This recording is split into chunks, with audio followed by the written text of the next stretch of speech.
ஆலயம் தொழுவது சாலவும் நன்று என்று கோவல் இல்லாத ஊரில் குடியிருக்க வேண்டாம் என்று ஔவையார் கூற்றினை இனிதே வணங்கி இப்பதிவினை நான் பதிவேற்றுகின்றேன். எதுக்கு இந்த ஔவையார் கூற்று சொன்னேன் அப்படின்னு நீங்கள் எல்லாம் யோசிக்கலாம். ஏன்னா இன்னைக்கு நம்ம பார்க்க போகிறது பக்தியின் 3 நிலைகள், 3 விதமான மார்க்கங்கள் வழியாக இறைவனை அடையக்கூடிய ஒரு பதிவினை நம்ம இன்னைக்கு பார்க்க போகிறோம். இந்த 3 விதமான மார்க்கம் அப்படின்னா இறைவனை நம்ம 3 நிலைகளில் அடையலாம் அப்படின்னு நம்ம முன்னோர்கள் சொல்லியிருக்காங்க. அது என்னென்ன விதமான மார்க்கங்கள், என்னென்ன விதமான நிலைகள்னு பார்க்குறோம். அந்த 3 விதமான நிலைகள் என்ன? ஒன்று கர்ம மார்க்கம், இன்னொன்று ஞான மார்க்கம், 3வது பக்தி மார்க்கம். இந்த 3 விதமான மார்க்கங்களின் வழியாக நாம் இறைவனை அடையலாம். இதில் கர்ம மார்க்கம் அப்படின்னு சொல்லப்படுகிறதே அது என்ன? அது எப்படி நாம் இறைவனை அடைவதற்கான வழிவகுக்கிறது அப்படின்னு பார்த்தோன்னா, வேத நூல்கள் இருக்கு இல்லையா, வேதங்களில் கூறப்பட்ட மத சடங்குகளையோ யாகங்களையோ செய்து அதிலிருந்து கிடைக்கும் பயனால் இறைவனை அடைவது அப்படின்னு சொல்லப்படுது. இந்த கர்ம மார்க்கம் இதுக்கு உதாரணம் அப்படின்னா, வேத நூட்களில் நம்ம பலவிதமான சடங்குகள் சம்பிரதாயங்கள்லாம் சொல்லப்பட்டிருக்கு. இப்படி இந்த யாகம் இப்படி தான் செய்யப்பட வேண்டும் அப்படின்னு சொல்லப்படுறது எது? வேத நூல்களில். சுவாமியை பூஜை செய்கிறதுக்கு முன்னாடி அந்த ஆச்சாரியர்களுக்கு உரிதான ஒரு சடங்குகளை செய்துவிட்டு தான் சுவாமியை தொட வேண்டும் அப்படின்னு சொல்லப்படுறது எது? வேத நூட்களில். இந்த வேத நூட்கள் வழியாக ஆச்சாரியர்கள், தீட்சை பெற்றவர்கள், அந்த மாதிரியான படிநிலைகளில் இருக்கக்கூடியவர்கள் இந்த விதமான கர்ம மார்க்கம் வழியாக இறைவனை அடைகிறார்கள். இப்போ உதாரணம் எடுத்துக்கிட்டோம் அப்படின்னா, இப்போ ஒரு சிவ பூஜை செய்கிறோம் அப்படின்னு வச்சுக்கோங்க. இப்போ உச்சிக்கால பூஜை, காலம்பரை காத்தால் ஒரு பூஜை நடக்குது. அந்த பூஜை நடக்கிறதுக்கு முன்னாடி தூங்கி எழுந்து அப்படியே சிவாச்சாரியார் கோவிலுக்கு வரமாட்டார். அவர் காலையில் புனித நீராடி குளித்து புனித நீராடிட்டு அவருக்கு தேவையான அனைத்தையும் செய்துவிட்டு சுவாமிக்கு நைவேத்தியம் எடுத்துக்கொண்டு பின்பு அவர் நெற்றியில் திருநீர், குங்குமம், அனைத்து விதமான மங்களகர பொருட்களை நெற்றியில் இட்டுக்கொண்டு பின்பு அவருடைய பூஜை புனஸ்காரங்களை செய்துவிட்டு பின்பு தான் அவர் ஆலயத்திற்கு செல்கிறார். இந்த விதமான ஒரு ரூல்ஸ் அண்ட் ரெகுலேஷன்ஸை யார் கொடுத்தார் அப்படின்னு நம்ம முன்னோர்கள் நமக்கு வகுத்து கொடுத்திருக்கிறார். இந்த விதமான வழிகளில் நாங்களும் இறைவனை அடைந்தோம். நீங்களும் இவ்வகையான தொகுப்புகளை பயன்படுத்தி நீங்கள் இறைவனை அடையலாம் அப்படின்னு சொல்லியிருக்காங்க. இந்த வேதங்களில் சொல்லப்படுகின்ற சடங்குகளையும் யாகங்களையும் சரிவர செய்து இன்றளவிலும் இறைவனை அடைந்து கொண்டிருக்கிறார்கள். அடுத்த விதமான மார்க்கம் என்னென்னு பார்த்தோம்னா ஞான மார்க்கம். ஞான மார்க்கம் என்பது என்ன அப்படின்னு பார்த்தோம்னா, வேதாந்த நூல்கள் இருக்கு இல்லையா, வேதாந்த நூல்களை கற்று அந்த நூல்களின் வழியாக இறைவனை மெய்ப்பொருளாக உணர்ந்து இறைவனுடன் ஒன்றர கலப்பது. வேதாந்த நூல்களை படிக்கணும், படிச்சுட்டு அதை அப்படியே விட்டுடவும் கூடாது. அப்படியே வேதாந்த நூலில் படிக்க சொன்னாங்க, நாங்கள் படிச்சுட்டோம் முடிஞ்சுது அப்படின்னு தூக்கி போட்டுறக்கூடாது. இறைவனை நம்ம மெய்ப்பொருளாக பார்க்கணும், மெய்ப்பொருளாக வணங்கணும். அப்புறம் நம்ம இறைவனுடன் ஒன்றட கலக்கணும். வேதாந்த நூல்களில் சொல்லப்பட்டிருக்கிறது நம்ம அதிலிருந்து என்ன புரிந்து கொண்டோம், அதிலிருந்து என்ன செய்திகள்லாம் நமக்கு தெரிந்தன, அதிலிருந்து நம் என்னவெல்லாம் நம் வாழ்க்கைக்கு எடுத்துக்கொள்ள வேண்டும், பிறர் வாழ்க்கைக்கு நம் உதாரணமாக இருக்க வேண்டும். இதெல்லாம் வேதாந்த நூல்களில் சொல்லப்பட்டிருக்கு. இதன் வழியாக நான் நடந்தேன், இறைவனை மெய்ப்பொருளாக்கி கொண்டேன், அவருடன் ஒன்றட கலந்தேன் அப்படின்னு சொல்லப்படுது. ஞான மார்க்கம், அதுதான் ஞான மார்க்கம். ஞானத்தை பெற்றுக்கொண்டு ஞானத்தின் வழியாக இறைவனை அடையக்கூடியது ஞான மார்க்கம்.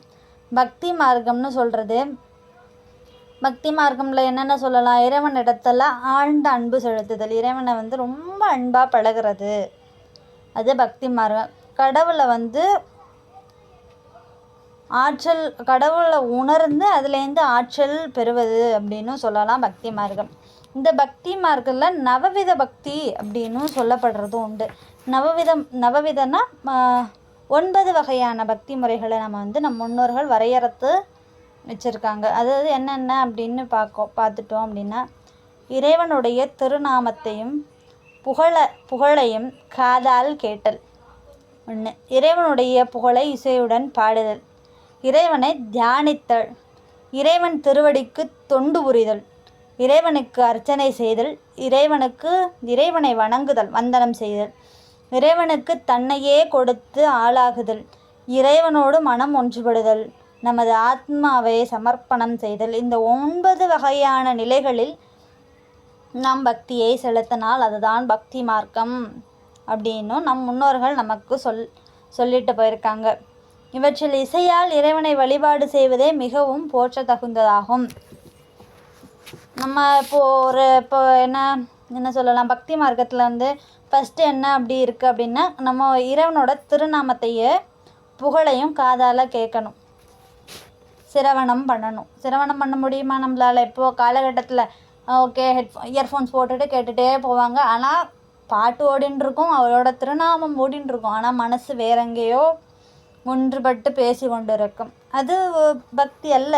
நம்மளோட இப்போ ஒன்று கேட்குறோம் அப்படின்னா அதோட ஃபுல் மைண்ட் செட் ஃபுல்லாகவே அந்த இடத்துல இருக்கணும். இப்போது இருக்கிற சுச்சுவேஷன்ஸில் அந்த கேட்கக்கூடிய நிலையில் யாரும் இல்லை என்று ஆராய்ச்சியின் முடிவில் தெரிய வருகிறது. நீங்கள் கேட்டல் மிகவும் நல்லது.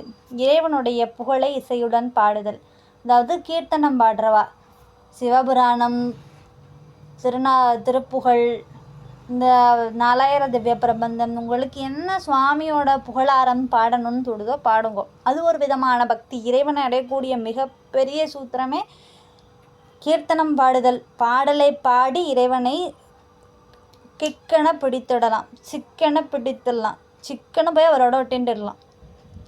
நீங்கள் எவ்வளோக்கு எவ்வளோ மனம் உருகி பாடுறீங்களோ அப்போ டக்குன்னு போய் அவரை பிடிச்சிடலாம்.